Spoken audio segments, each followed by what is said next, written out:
Hey everyone, Anthony Fantano here, internet's busiest music nerd. Hope you're doing well.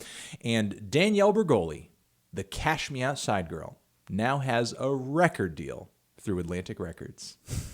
I hope the album's coming out soon. I prayed to Jesus Christ it's coming out soon. Oh God. Okay, well, here you go. TMZ reports.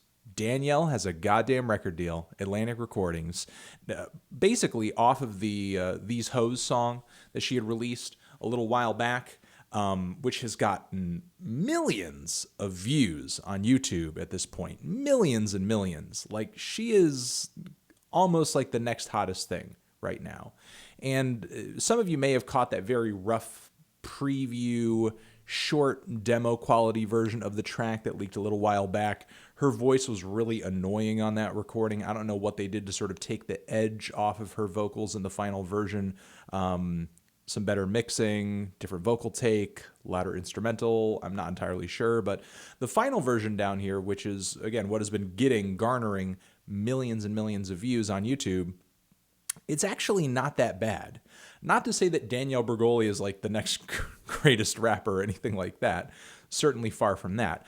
And I mean, I wouldn't even call her a legitimate rapper more than she is kind of a novelty act, you know? However, through Atlantic Recordings, through this attention that she's getting on YouTube, I mean, she's being treated like she is a legitimate rap artist, like a legitimate rap star. And what does that mean for hip hop? That somebody like Danielle, who sort of came up off of a viral Dr. Phil appearance with her mother, who clearly is doing nothing to sort of curve her behavior, whether that be on the first visit, the second visit, right now, apparently, though I don't entirely blame her, because this is certainly an opportunity that one would want to take advantage of. You know, this kind of hype, this kind of attention. I mean, in what other world and in what other scenario is Danielle or her mother going to be able to make this kind of money this quickly? You know, so I can't entirely blame these people and their motives for taking advantage of the situation in the way that they have.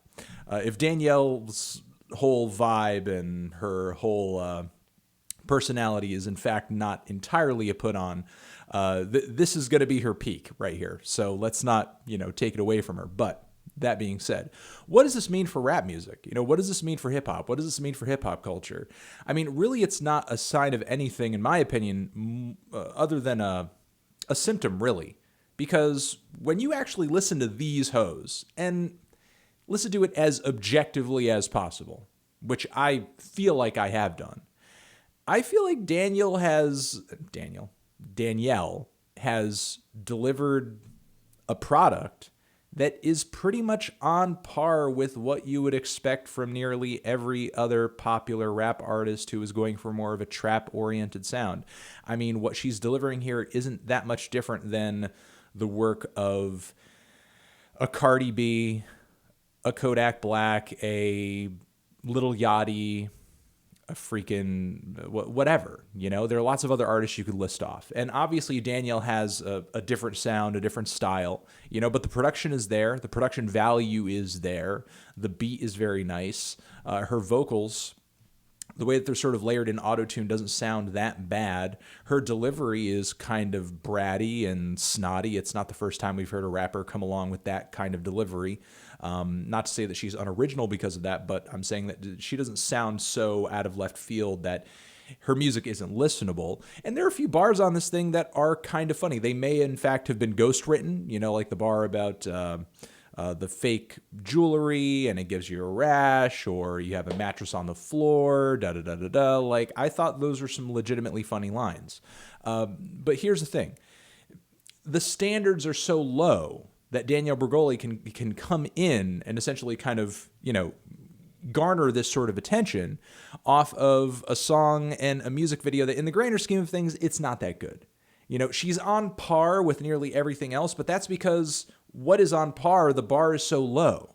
Now, listen, it's not really upon me or upon any individual person to fix those standards. I mean, it kind of has to be upon the artistic community as well as the listener community to, when they hear shit like this, they just say, No, I'm not going to watch this millions of times. But those aren't the times we live in. You know, Danielle is merely just kind of taking advantage of the fact that right now, in this particular shade of hip hop, which is the most popular of any style of hip hop at the moment, it's really easy to get in. It's not that hard to make this sound. It's not that hard to pull off this flow. It's not that hard to write these kinds of lyrics. Probably the hardest and most technical thing that went into this product here is the instrumental, and, you know, which at this point, there's no secret to producing a trap beat. You know, there's so many tutorials and there are so many great programs to sort of pull one together very quickly. And the other thing that I give major credit to is the music video itself, you know, which there are a lot of sort of interesting and cool little, you know, edits and effects and some cool cinematography tricks. So, you know, she's delivered a very high quality product here, you know, as far as what is out there comparably. You know, she's not going above and beyond. She's going with the standard. She's fitting in. She's going along with the flow, which is exactly what somebody in her position wants to do because she wants to reach the largest audience possible. The one thing that sort of disturbs me about Danielle's music is that there is like kind of a slight quality of over-sexualization of her by people in the industry, and she's so young, you know. She's just it's a little creepy. It's a little, and not that she doesn't play a role in that, certainly she does, but still, you know, for people who are much older than her in the music industry around her to be buying so easily and so quickly into that is a little, you know, I guess concerning, I guess is the word I would use. But outside of that, Danielle is just merely fitting into the mold, you know, that everybody else has set. And it's a pretty easy mold to fit into. So listen, if you guys hate Danielle Bregoli and, you know, you're in this industry and you're in this, you know, community of artists that make this kind of music, you have to kind of step it up so that, you know, some bratty teenage girl that doesn't know how to conduct herself can't just merely step in and just copy you so easily, you know? But I don't know, man. That's you can't really complain. You know, I mean, she's made a fun, catchy song here using the standards, the very low standards that a lot of, you know, mainstream artists that came before her sort of set already. So what are you going to do? All right, those are my thoughts. What do you guys think about Danielle, Cash Me Outside, getting a record deal? Are you going to buy the album? Are you buying that album? Is that album going to be your album of the year? Let me know. Maybe the mixtape's going to come first. Hopefully maybe a mixtape. I don't know. We'll see. All right. Over here next to my head is another video that you should check out. And that's going to be it, guys. You're the best. Forever.